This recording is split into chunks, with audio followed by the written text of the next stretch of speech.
Yo, what's up, guys? You might know me as the hardcore survival guy that died, but also I like designing Minecraft maps. So here's a short video based around the premise of a one-block world. First, I began making a data pack, then creating a new void world where I figured out where I wanted different replaceable blocks to be. I then realized that passive mobs only spawn on grass blocks. I initially thought of putting an item frame on top of the monster spawner with a silk touch shovel in it, so that players could, well, touch grass, but I couldn't figure out how to code the item frame to stay without it breaking.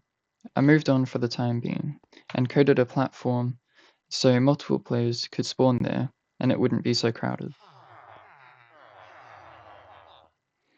I coded the center so that it would constantly regenerate grass blocks when broken. I realized that you could spawn on top of the mob spawner if you died, because it was directly over the top of the world spawn block. So I decided to move the mob spawner 2 blocks away from the player's spawn location, so players wouldn't spawn on top of it. I also wanted the player to be able to beat the game, like I never could. So I coded in that the end portal would spawn at a certain location, with the end eyes telling you where the location is at.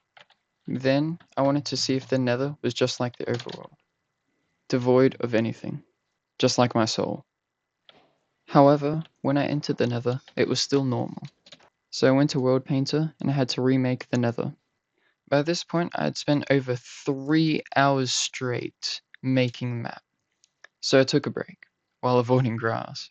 When I came back, I finally implemented randomized blocks using command blocks from a previous map of mine.